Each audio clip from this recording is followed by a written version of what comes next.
Assalamualaikum warahmatullahi wabarakatuh.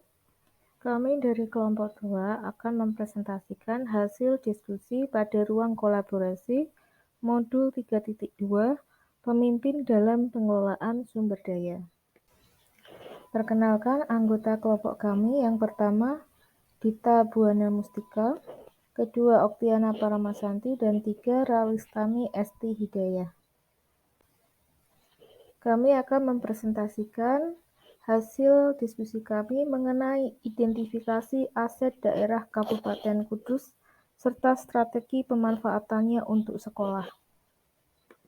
7 model atau aset yang akan dibahas. Yang pertama model manusia, 2 model sosial, 3 model politik, 4 model agama dan budaya, 5 model fisik, 6 model lingkungan atau alam, dan 7 model finansial. Yang pertama model manusia. 1. Bupati dan Kepala Dinas. Strategi pemanfaatannya mengembangkan program, gagasan, dan kebijakan untuk pengembangan sekolah. Korwil dan pengawas. Strategi pemanfaatannya mengawasi kebijakan sekolah, memberikan saran dan gagasan, serta berbagi pengalaman. Kepala sekolah. Strategi pemanfaatannya yaitu perannya sebagai seorang pemimpin dan manajer di sekolah. Guru dan tenaga pendidikan. Strategi pemanfaatannya diberikan kesempatan untuk melakukan pengembangan diri melalui pelatihan, diklat, IHT, dan sebagainya. Mendukung dan ikut serta dalam terselenggaranya program sekolah. Model manusia berikutnya, yaitu murid. Murid memiliki minat, bakat, dan potensi yang berbeda.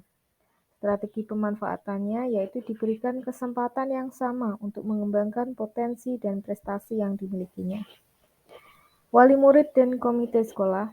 Strategi pemanfaatannya yaitu berkolaborasi untuk mengembangkan sekolah.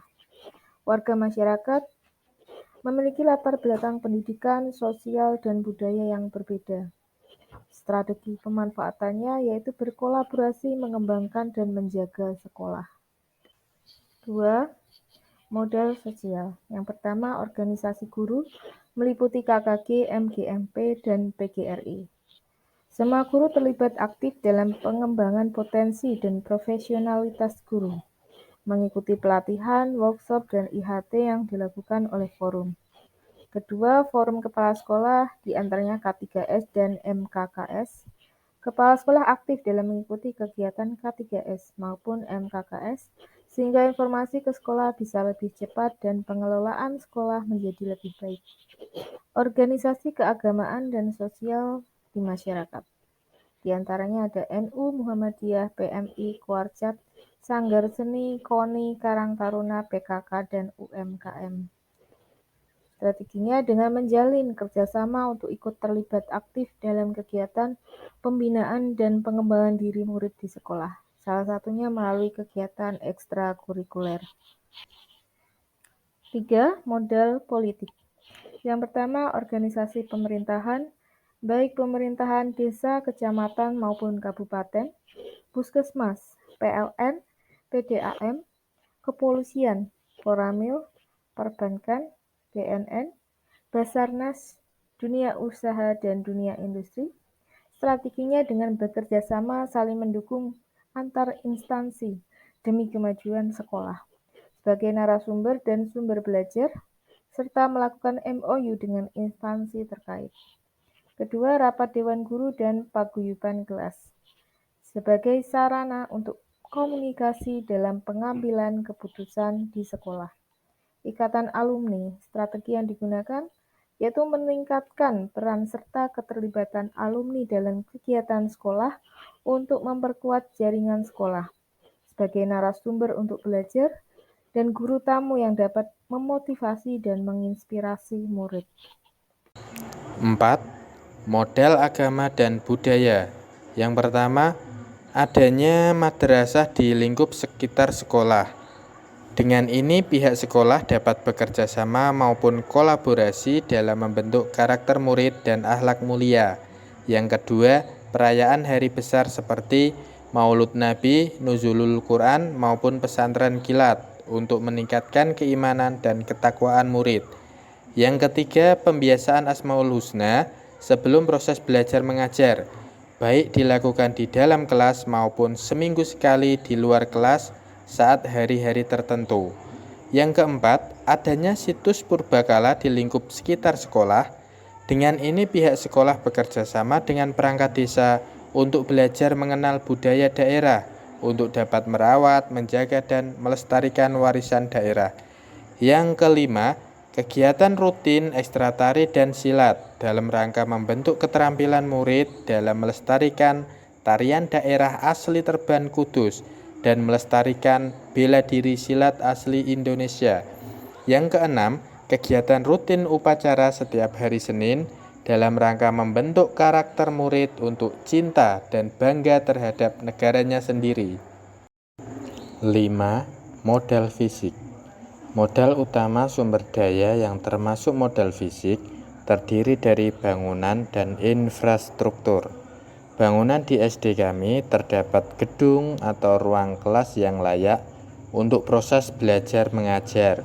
Selain itu ada juga ruang guru, ruang kepala sekolah, dan gedung perpustakaan untuk meningkatkan kemampuan literasi murid.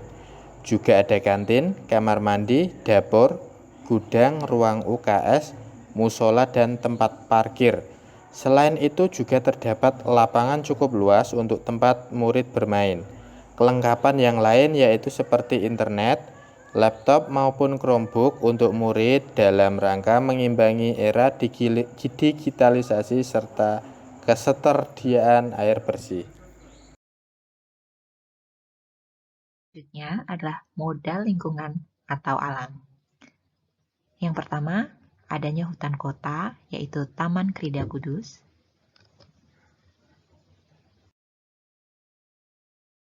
Kemudian taman kota yang terletak di beberapa daerah di Kabupaten Kudus.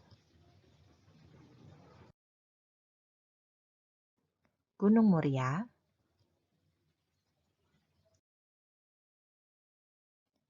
Bendungan Logung. Desa Wisata Rahtau. Komplek Menara Kudus. Situs Pati Ayam.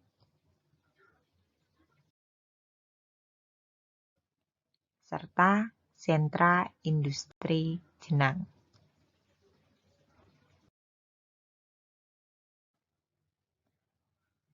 Pemanfaatan dari lingkungan atau alam.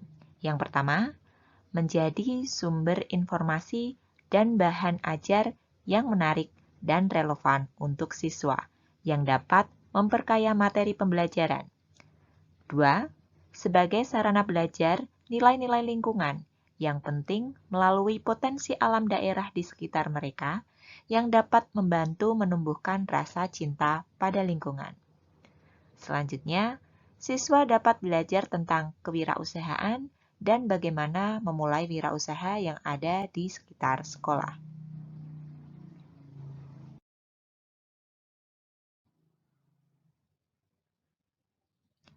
Modal finansial. 1. Dana BOS. 2. Dana alokasi khusus atau DAK. 3. Infak. 4. Kas kelas dan paguyuban. 5. Koperasi dan kantin sekolah.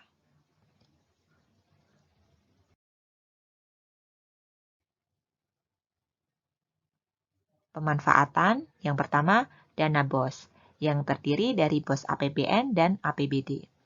Dana alokasi khusus untuk mendukung biaya operasional non-personalia bagi satuan pendidikan. Kemudian yang kedua ada dana alokasi khusus atau DAK. Dana alokasi khusus ini adalah alokasi dari anggaran pendapatan dan belanja negara kepada provinsi, kabupaten, atau kota tertentu dengan tujuan untuk mendanai kegiatan khusus yang merupakan urusan pemerintah daerah dan sesuai dengan prioritas nasional. Contoh penggunaan DAK dalam bidang pendidikan adalah untuk renovasi besar gedung sekolah atau pembangunan gedung sekolah. Selain itu, untuk memenuhi fasilitas sekolah seperti meja, kursi, dan sebagainya.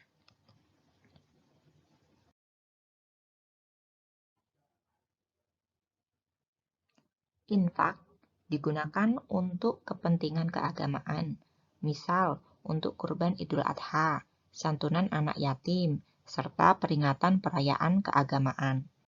Kemudian kas kelas dan paguyuban digunakan untuk kegiatan yang tidak dapat dialokasikan dari dana BOS yang langsung berkaitan dengan siswa secara individu, contoh untuk karya wisata. Kemudian koperasi dan kantin sekolah dapat digunakan untuk menunjang proses pembelajaran di sekolah.